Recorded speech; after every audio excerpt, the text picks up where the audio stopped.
Welcome to Diary of a Sheep Dairy Farmer, where we talk all things dairy sheep, from breeding to lambing to milking and everything in between and outside. I'm your host Becca, owner, operator, and glorified farmhand of Hidden Hollow Sheep Dairy. Welcome back to another day of dairy sheep. Let's talk orphan lambs today, or foster lambs. I have had quite a few of problem lambs this year with this breeding group. Part of it is first time moms, and part of it is crummy weather, and part of it has been ewes that keep stealing lambs because they are close to their own due date and think that the ones that are born should belong to them. Let's start out with, I had a set of twins born, and on day 3, mom died. Now, mom wanted these lambs. There was no issues with them. I don't even know what happened to the ewe. I just found her dead in the pen with the lambs. I had a ewe with milk to spare, and she had a single lamb to raise, so I thought I would put the lambs on her. Needless to say, she hated them. And I put her in an orphan gate or a headlock, whatever you want to call it. It locks her head so that she can't butt the lambs away. The little boy figured out really quick how to grab a drink when the ewe stands up, but the girl was not that aggressive, and I ended up having to milk the ewe to feed her. Then I had another ewe that lambed, and this was a tiny cold lamb that I told you about last week that wouldn't stand, wouldn't open her eyes. I finally got a sucking reflex. She drank 2 ounces. I thought I had her over the hump, only to find her dead 2 hours later. So I put the little girl on this ewe, and I had to hold that ewe to let the lamb nurse. So when do you call enough and cut your losses, admit you have bottle babies, or do you not admit defeat? I'm one not willing to admit defeat. I have a couple things that I do, a couple tricks that I do, and a lot of praying and dumb luck. If I have a ewe with working teats, no lambs, or even 1 lamb, then she needs at least 1 lamb, if not 2. It's not that I don't want bottle babies, but this is what I have sheep for. So how do you get a lamb onto a ewe that's not its mom? I have 3 ways that have worked for me. Only a handful of times have I not been able to foster a lamb onto a ewe that was not theirs. So the first is back to that orphan gate. It's also called a head gate or a headlock. And basically, like I said, this holds the ewe in place by trapping her head and keeping her from seeing who is nursing on her. Some years this works great for me, and every time I need it, the ewe takes the lamb. But some years, like this year, I struggle to get the ewe to take the lamb. I have needed it twice this year.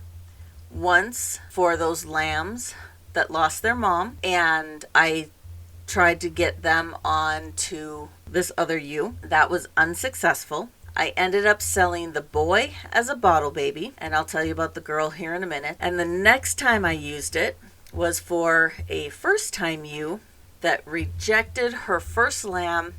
It wandered off as she was having her second lamb. It's a 50-50 shot at this point. It's been about 3 days.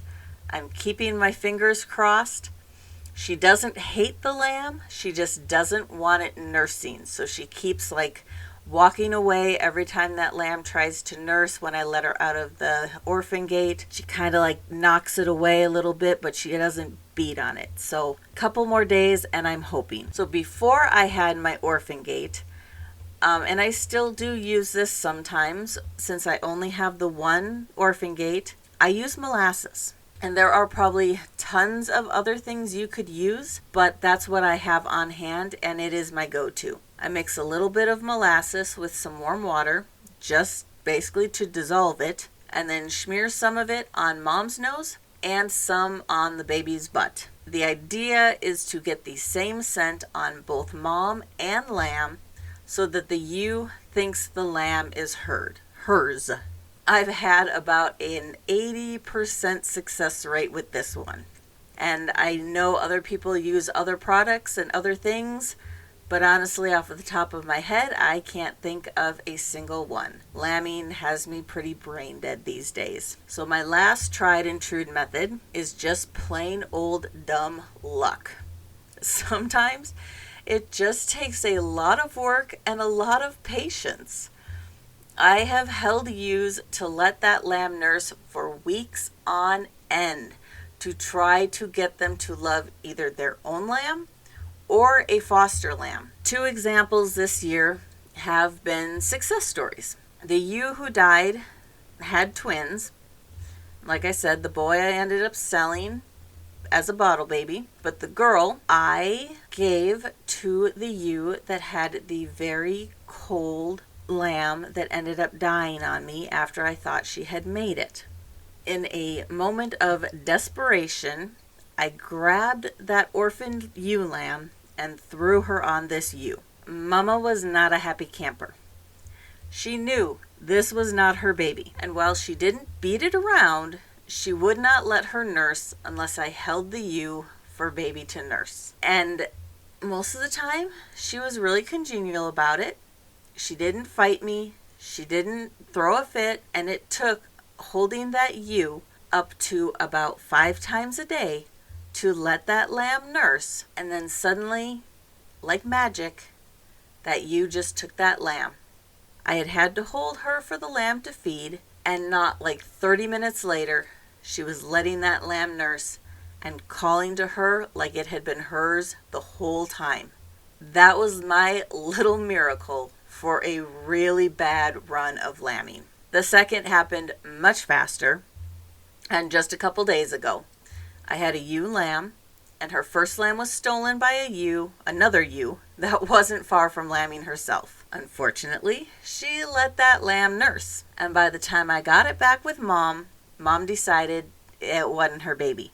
It took me 3 feedings, morning, noon, and evening, of holding the ewe for her to remember the lamb was hers. Thankfully, by day 2, her brain kicked in, and she remembered she had 2 lambs and took him back. I know this is short, guys, but as I am writing, and now as I am recording this, I have cameras in my barn. I am watching those cameras on my phone, and I can see I have a ewe trying to lamb right now. Lambs are being born left and right. I'm not getting any break in this. These ewes are waiting for no one, especially me. Restarting this podcast during lambing season probably wasn't the smartest thing, but here we are. If it wasn't lambing, it would have been in the middle of planting or hay season or the next group of lambing. There's never a good time. So we are about halfway through this lambing group. As of today, just before I hit record, I did add up all my numbers. I have 113 lambs from 63 ewes. I did have 6 stillborns and 7 lambs that died after birth for some reason or another. Luck of the draw, unfortunately. Almost all of these deaths came during that 10-day cold snap we had. But the weather is looking good for a while, with temps that are going to be in the low to mid 50s.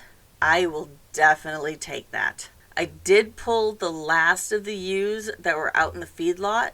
I brought them into the barn yesterday that could potentially lamb. And so my number of ewes left to lamb went from 22 to 39 in an afternoon. Needless to say, I do not know what May will hold for me when it comes to that lambing group, if I'll even have a lambing group, or if I will have any ewes left to breed come June. Maybe next week we'll talk about the Who's Your Daddy lambs and what options are open when it comes to them. As for now, I appreciate you all being here and thank you for your support. I would be ever so grateful if you would leave a review or share this podcast with your dairy sheep loving friends. Anything to get the word out. As always, you can follow me on Instagram at Diary of a Sheep Dairy Farmer. And if you want to follow the chaos around the farm, you can find me on Facebook, YouTube, Instagram, and TikTok at Hidden Hollow Sheep Dairy. If there are any topics you are interested in, or if you are interested in being a guest on the podcast, please let me know. You can reach out to me at hiddenhollowidaho@gmail.com. Thanks for being here, guys. We'll talk to you again.